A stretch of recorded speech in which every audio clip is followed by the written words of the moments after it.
thank you for having me here. It's really an honor to be able to come and, as Tommy said, be able to share a little bit about my own story and my own journey, hopefully in a way that I don't want to make about me, but make about the lessons that I think I've learned going from ministry now into kind of marketplace and business world.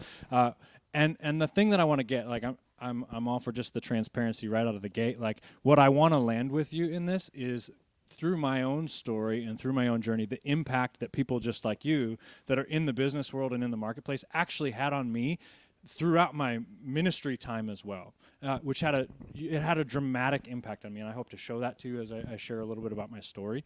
But that's kind of the big takeaway. So keep that in mind as we talk through this, and hopefully as we get to the end, we'll kind of land some more pointed sort of points, I guess, about what that looks like. But really, that's the big thing. You have a tremendous opportunity and a tremendous ability to impact not only the people that you work with in your workplace, but as you are involved and plugged in and really dedicated to the ministry that's happening in your local church, you can dramatically affect the young or old leaders that are at the church who, whether you know it or not, have hold you in very high regard because of the influence that you have. So before we get started, the kind of thinking through the passage that I think about as forming kind of some trajectory here is thinking through Romans 12. When we talk about gifts of grace and really the different areas in which we all serve to have an impact for the kingdom. And Romans 12, specifically in verse 3, says, "For by the grace given to me, I say to everyone among you, not to think of himself more highly than he ought to think." So kind of where it just landed with Jeff and Tommy in their Q&A, like, how do you make sure that you stay humble? Like, don't think of yourself any higher. I don't think of myself any higher than I ought to think, because it's only been grace. It's only grace for you that puts you in the position that you are. It's not family history. It's not a job that you have. It's not anything but the grace of God that's paved the way. So as it keeps going, think about yourself with sober judgment, each according to the measure of faith that God has assigned. And then this, as we think about the body of Christ, not just the church, but the body of Christ being all Christians throughout all of humanity and all of history, past, present, and future. For as one body we have many members, and the members do not all have the same function, so we, though many, are one body in Christ, and individually members of one another. So then going on to talk about the gifts. We all have gifts that differ according to the grace that's given us, so let's use them. If prophecy in proportion to our faith, if service in our serving, the one who teaches in his teaching, the one who exhorts in his exhortation, the one who contributes in generosity, and the one who leads with zeal, the one who does acts of mercy with cheerfulness. So what Paul's saying as he walks through all these things is we all have these individual, unique gifts, and we can contribute them in unique ways to impact the body of Christ. So you don't need to be someone that is in full-time ministry to have massive impact for the kingdom of Christ. You can have massive impact, and you should have massive impact as you are in the marketplace and in business, because you're surrounding yourself with people that don't know Christ. And I think you heard this from Tripp as well earlier today in terms of the cultural mandate. It's not just because you evangelize that you have massive impact. It's because in creating new things, whether that's in technology or finance or medicine or whatever it is, you are having, because of the cultural mandate, you are creating new things that can be for the glory of God. So that's kind of an intro. Let me talk a little bit about my story. I'm an unlikely person to be standing in front of you in terms of talking about technology and specifically working at Microsoft. What I do now is I have a team at Microsoft, and we're working in what's called the Global Demand Center. We do a bunch of marketing stuff for the entirety of the commercial business of Microsoft. So we don't talk about Amazon a lot. Tripp is here. He's actually a really good friend. So Tripp, and he's going to work on AWS and all that stuff. I'm really focused on Azure, if you're familiar with that whole world and big cloud computing stuff. But the whole commercial business of Microsoft is within our team and our marketing automation efforts. So we're working on Azure and Dynamics and Power BI and EMS and Office 365. All those things kind of pull into our world, and we're focused on the marketing automation efforts. A lot of it has to do with what we're doing with artificial intelligence and machine learning so that we can understand customers and behaviors and all that. Like I said, super unlikely candidate, because let me back up in history a little bit. I'm a pastor's kid. I grew up in Chicago, which I have some mutual connections that we just learned a little bit about. I grew up in Chicago, pastor's kid. I studied music in college. I was a voice major. So I will not sing for you if you'd like. Oh, that's really kind of you. I'm still involved in some music stuff. In fact, I lead worship here from time to time. But yeah, studied music. Went to a Christian school to study music and Bible. Wanted to be a worship pastor because it's what I knew. And so my dad was a pastor, was encouraging me to kind of go into, maybe like some of you, the family business. That was the family business, and so I became a worship pastor.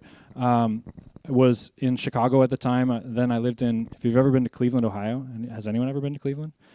Cleveland's not the coolest city in the world. You were probably from many better cities than Cleveland. Seattle's a great one. Cleveland's not that awesome, but I lived there for a little bit. And through a random set of occurrences, as I'm leading worship in Cleveland, Ohio, I ended up getting connected with this guy he's an FBI agent, and he was at our church, and he said, hey, he was a volunteer that was helping, and this will come back to where I want to go with my story about leaders in business that then have an impact on people in ministry. So again, let me call out my point. So he pulled me aside, said, hey, I'm doing this stuff on the side with, he was helping with our church's website. He said, I'm leaving, I have a new post that's happening, and he was leaving Cleveland, he was getting relocated somewhere. He said, let me teach you everything that I know. And I said, me? I don't know anything about websites. Why would I'm the music guy. Why would you want me to do that? And he said, I think you'd be able to learn it really quickly. You'd be good at this. And so I started learning just for the sake of making a transition so that he could leave and there would be continuity in the church's website. I started learning a bunch of things. Again, in Cleveland, leading worship, now managing a website with no credentials, to be able to do so. Started learning, I actually really enjoyed that. It was something that I was really passionate about, and I really enjoyed that side of work. And so concurrently with leading worship, I started working at a company in Cleveland called Highland Software, and doing some web marketing stuff. Again, this is a really random set of occurrences that really was a testament to God's grace and having a broad network of people. We've mentioned a couple times throughout the course, and Tommy mentioned in kind of introduction, Mars Hill Church, which you may or may not. Is anybody familiar with like the story of Mars Hill Church? Not so much. So it's important to maybe give a little bit of context on all of that, because Mars Hill Church has, well, for my own story, had a tremendous effect. Was a really nationally and even internationally well-known church that doesn't exist anymore. And so I think there's lessons to be learned, and it's some of what I want to talk about when it comes to how you develop leaders to ensure that with character and with grace and with love, you as a leader are developing people. This church, literally what we're sitting in, was Mars Hill Church until 3 years ago when it closed its doors, even though there were 15,000 people that attended the church. And it's because it was embroiled in controversy that then took it down from a national media perspective. I'm getting ahead of myself in my own story. In 2008, I had the opportunity through a random set of occurrences. Again, remember, I'm a music kid, now starting to learn a little bit about website sort of stuff.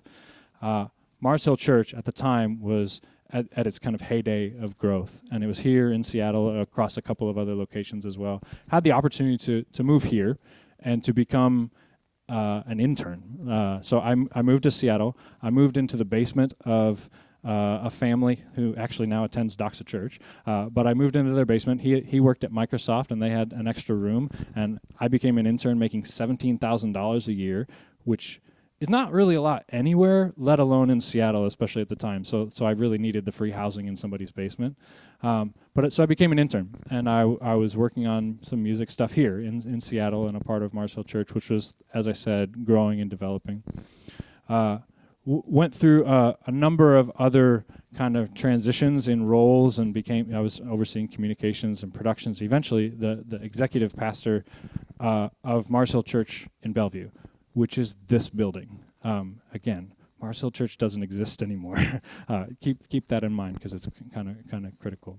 So walking through development of skill, I had a lot of areas of lack in myself that I wanted to learn more. So I became this role of executive pastor, but there were things that I didn't know because I didn't have a formal education. I had a lot of passion for what was happening, and I wanted to learn more. So I started to raise my hand saying, I need education, I'm going to go get an MBA. And sitting in the room at the time, there were 3,000 people that attended the church here. Sitting in the room were some super influential business people at the time. One of whom, a friend of mine named Roger, who I told I was going to go get an MBA, and you would never expect his advice, because he said, "Don't go get an MBA. I'll teach you everything you need to know." And I'm like, "Oh, what?" And so Roger, I mean, he's been the CFO of some really large companies. He's on the board of a bunch of banks, which you would know the names of. And he said, "I'll just teach you everything you know." And I had never had someone, particularly someone in business. Like, I had ministry leaders who were willing to develop me, but not someone in business who was willing to give of their time and of their skill and really their energy to focus and develop me. And so this was back in, I guess, 2011, 2012. And Roger and I would get together usually 2 to 3 times a week. We'd get together for coffee or for breakfast, and he would just spend time with me and develop me partially in some finance skill, which was like the hard skill that I wanted to learn, but mostly just in leadership development and understanding people and how to interact with people and engage with people and manage teams and that sort of side, which he was really strong at. And concurrently with that, another leader, a friend of mine named Matt, who to this day is still one of my best friends, I was trying to learn. I was about to have my first child. I have 2 kids, 2 girls. They're wonderful, and another that's due next month. And so it'll be my 3rd girl, so pray for that. Super excited. I don't think that came across right. So I was about to have my first child, and I was looking around and saying, who can I learn from who manages a very demanding schedule, but is a family man. And so this guy named Matt, who is a director at Microsoft, still is a director at Microsoft, and started to just learn from him. And so these, again, at the time, I'm working at the church. I'm someone who's in ministry, just trying to understand, but it's people who were in business, in the marketplace, who were willing to give of their time and energy because there was something to learn from them, whether that was a hard skill or some sort of soft skill. And so now throughout the course of my history, I've had, FBI agents telling me, like, helping me to develop. I've had people who, because of their means, gave me free housing in my own story of coming out to Seattle. I've had people developing me in finance skill. I've had business leaders helping me to understand how to manage, not manage, but how to deal with a family schedule and still be a really good family man while having this demanding schedule. And so all throughout the course here, while Mars Hill Church is still going, I'm developing as a leader, and honestly, I was exactly where I wanted to be. Like, it was everything I dreamed of at that point. And then, like, the wheels fell off, and I won't go into all the story because it would be long and boring. But what you need to picture is, and maybe even just think about it in business terms, not in church world at the moment. We had a distributed organization, this church, Mars Hill Church, with 15 locations in 4 different states. Like, pretty massive sort of effort if you put that in business world, let alone put it in church world where things are crazy disorganized a lot of the time. But this huge organization with 15,000 people that, for lots and lots of reasons, was suddenly and without a lot of notice closing its doors. So the career aspirations that I've had are quickly coming to a close. At the time, I was thinking about we were having our second child. Get a little more crisp on timeline. December of 2014, the church was closing its doors on December 31st, and our second child at the time was due on January 13th. And during all this period of time, I was crumbling with burnout, and I was trying to figure out, now I've got to make a transition in career. What is it that I want to do? And just again, to be really candid with you, the burnout was intense. And something that I think for leaders in business, you understand the pace at which the demands are there, and whether it's meeting quota or meeting deadlines, whatever it is. It was that, plus it was this spiritual sense where there had been this long trajectory of hardship, at times persecution, had over the course of all the craziness of this story, had pretty much lost all of our friends in Seattle, and it was brutal. We were concurrently still here and helping to plant this church that's here right now, which is another weird part of the story. But started thinking through, again, so going back again, of where can leaders who are in business, in the marketplace, have an impact on those who are in ministry? So here I am at the time, crumbling with burnout, trying to understand, God, I thought that you led this whole path for me to be in ministry. What is it that you're doing? And I didn't see as clearly as I do now how God was preparing me for some different future, because at the time I was blinded by just the wall of burnout that was there. And suddenly God started revealing all of these connections that had been made here and all the skills that had been learned throughout the prior 10 years of I guess, career development, and started learning, like, I could go do something different and maybe potentially have the same sort of impact on leaders, not only within the business world, but also reaching back into the ministry world as well, and have a really different story. Like, people maybe frequently, not always, but frequently move from some sort of business role into ministry. It's not always that someone moves then from ministry into the business world. And so it was a different sort of trajectory with unfortunate timeline on it all. So it was because of the connections that had been made here to then move into a new role and a new career with skills that had been learned through ministry to then take and put into Microsoft. And it's what's funny. The very first question in my interview at Microsoft was from a general manager. Again, the story of Mars Hill Church was, it was at least nationally known, but in Seattle, you couldn't get around it. Like, at that period of time, every newspaper, the TV, it was crazy. So my very first interview, I sit down with a general manager whose first question, and I knew this coming in, that she was not favorable toward ministry career and specifically Mars Hill Church. She specifically asked, what are the business lessons you learned from the downfall of Mars Hill Church? I was like, oh, wow, okay, so that's where we're going to go with this interview. Wow, okay. But honestly, the answer to that question has helped me for the last now almost 4 years of being at Microsoft. Because there are things about, you could put it in a ministry context, but it's really just about how do you care for and develop and love people, whether that's in a ministry context or whether that's in a business context. How do you develop a culture in the business world that is rooted in love, in the basic value of every human, and in the capability that a person has not just to deliver the business need, but in the fact that they're image bearers of God and that they've been given skills that can be developed. Like, those sort of things came out of the hardship that was the Mars Hill culture, and now inform the way that we lead teams, or at least that I lead teams. But there's a couple of people who are here at Doxa as well that are within my world, and we lead teams differently, having been a part of Mars Hill Church and walking through the hardship that was there through ministry. So when I think about you, and when I think about the way that for my own story I've been impacted, I think about three different things in the way that I hope and I wish that you would invest yourself differently because of this. Because of the grace of God that's been shown to you to be able to have massive influence in the business world, but then to pour back into the local church. So what I hope you would do is invest your time differently. Like, when I think about my own story and the leaders in my own life, business leaders who were willing to, for no reason, like when I was like 22 years old or 23 years old and just trying to figure out life, we're like CFOs were trying to invest in me to help to develop. Like, that can be you, to develop other leaders.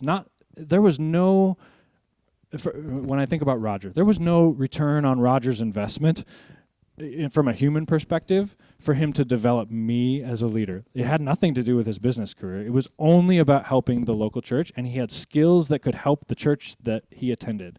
That's true for every single one of you, where you can find, many of you are young, but you can find young leaders who can develop in the skills where you are strong, and who, as a result, not only can serve the church, it's not some altruistic thing that the church is the place where we need the most skill. We need it in both. And what I'm saying is it helped me not only in the ministry, but then also to transition into business. So invest your time differently and invest in young leaders who you are willing to share of your knowledge. And then investing the treasure that God has given you, like by virtue of the roles that many of you have, you will have resources available to you that you can have tremendous impact. And I don't mean necessarily give a lot of money. Like for me, investing treasure meant that in my own story, like John, who was, I don't know, some senior person at Microsoft when I moved to Seattle, John had this wonderful, beautiful, massive home that had this place where he could just let me stay. And that was investing his treasure to be able to help someone who was in need. That's going to be you. By God's grace, you're going to have both heavenly riches and earthly riches because of your careers, and you can invest those things to help people. And it doesn't have to be all people that are in ministry, but I encourage you to find ways to help and develop people that are in ministry. And then as well, and it kind of relates to the investment of your time, to invest your treasure and do so to impact those who are in ministry. I said treasure again. I meant to say talent. Invest your talent. When I think about the skills that you have because of education, and where many people who are in ministry, they may have theological education, but they don't have organizational education always. I'm way broad brushing and making some blanket statements that lots of people would be offended by. But there's a lack of organizational ability that you as business leaders have that the church desperately needs. And you can have dramatic impact, whether in a small church, a large church, wherever it is. But I would encourage you not only to develop in the workplace, the leaders that you're around, but develop in the church. Use the talent that you have been given to help those leaders.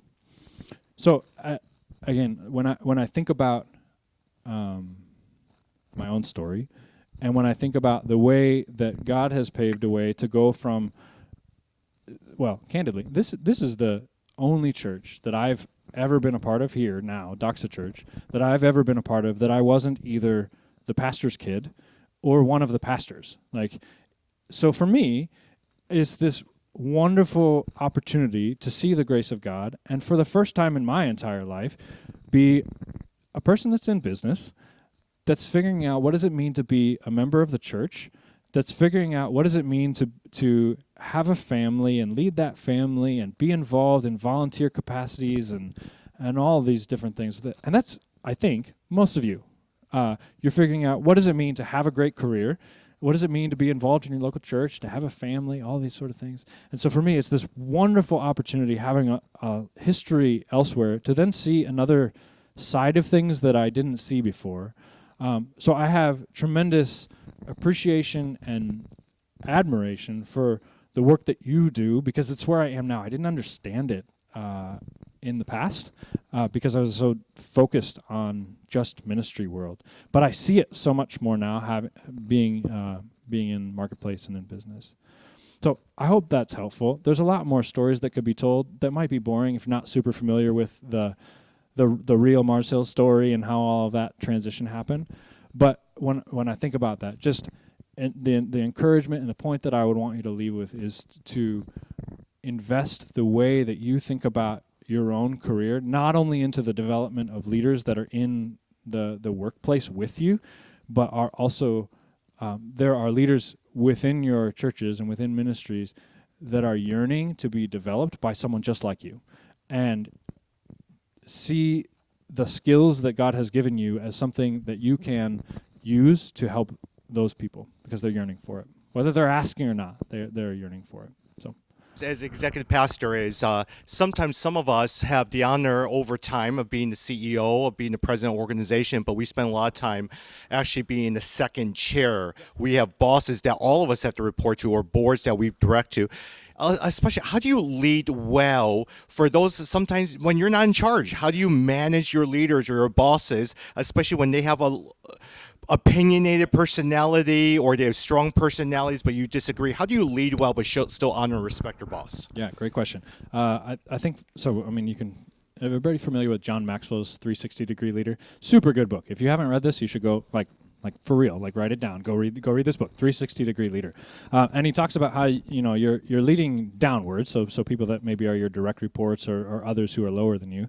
How to lead to those people. He talks about leading with your peers and how to engage with those, and then he talks about how do you lead up well. And so I think the answer might be slightly different, whether it's a ministry context or a business context, in terms of leading up. But there's principles that are true in terms of being reliable in the communication that you give, being truthful in the communication that you give, and being proactive in that communication as well. And so I find, like today or now in my role at Microsoft, it's formed out of my time actually at Mars Hill, the way that I have one-on-ones with my manager.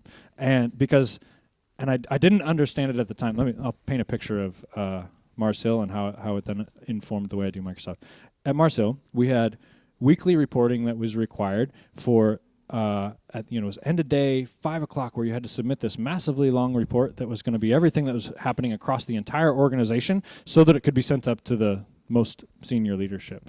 The way that informed, it informed the way that I think about proactive communication and the way that I walk into a one-on-one. So with my manager, a guy named Scott now, every single one-on-one that I have on a weekly basis, I create a report of all of the things that I'm working on with a general status update, any sort of need, whether that's budgetary, resource, whatever it is, and I send that to him the day before, or the night usually before our one-on-one, so that he never walks into our one-on-one wondering what I'm going to ask him. He's already had it. He's had the opportunity. I'm never putting him on the spot to try and give him some sort of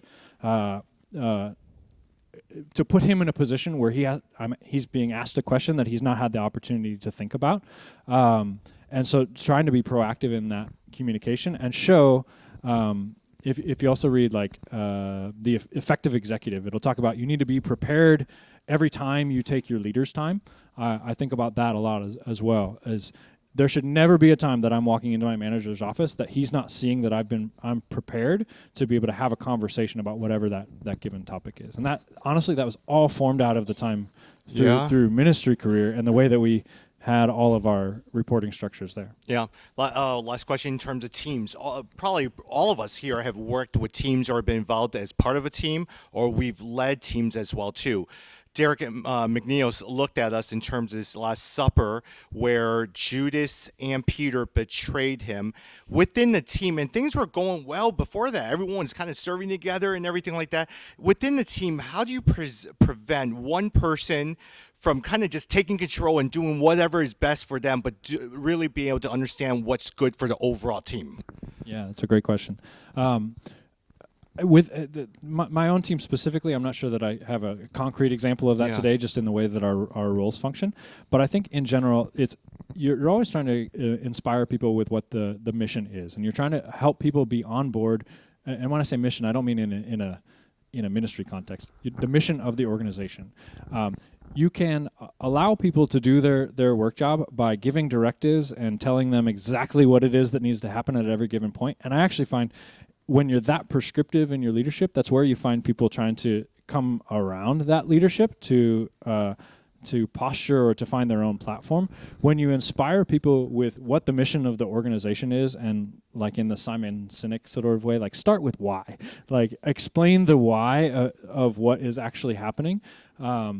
That allows people to have a different mindset about the work that they're doing that isn't about themselves, but is about the broader organization. So when we think about real specifically at Microsoft, there's been a massive cultural transformation that I never worked at Microsoft at the time period when it was what it used to be, but maybe you've seen the caricatures of different large tech organizations, and Microsoft is always the one where like you had different org structures with guns pointed at one another. Have you seen this? It's actually really funny, but it was true where you had different business groups within the organization that were just trying to kill each other and fight for money and fight for resources, and really the opposite of any sort of humble leadership. under new leadership, what's talked about all the time is growth mindset. You probably hear this term even yourself.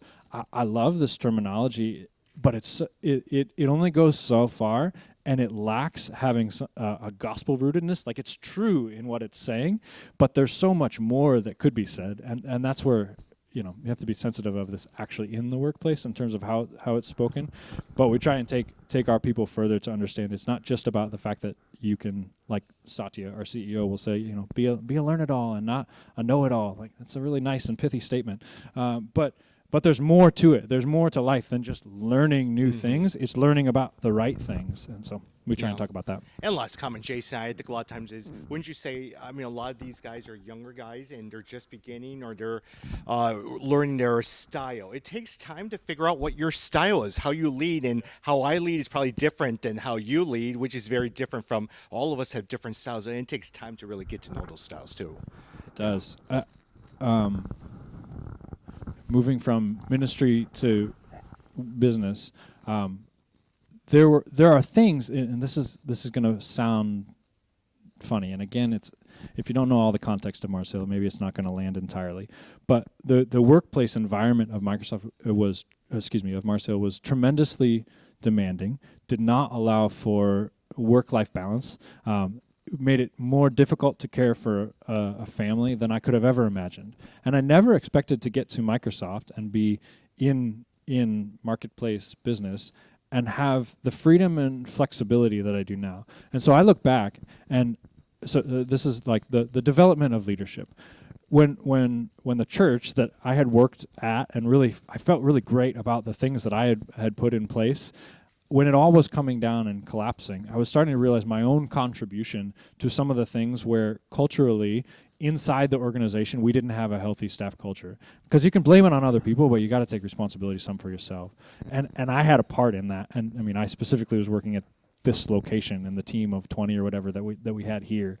And there were things that we put in place that I wish we had never done, that now when I see it at Microsoft and I see from the way that you develop a team, from workplace health, from team collaboration, from work-life flexibility, those things, the way that when you trust your employees and you don't measure their success by the amount of time that their butt is spent in their seat at work, but you actually just measure it based on the results of their performance, how much more inspiring that is. Then conversely, if you say, this is the amount of hours that you need to stay here, you're expected to work exactly in the seat, and that, so on and so forth, which sounds like a really simple lesson, but it had treating people with the respect that they deserve in the workplace, I think is really, really valuable, and we've seen that to be really successful with our team at Microsoft. Thank you, Jason. Thank you.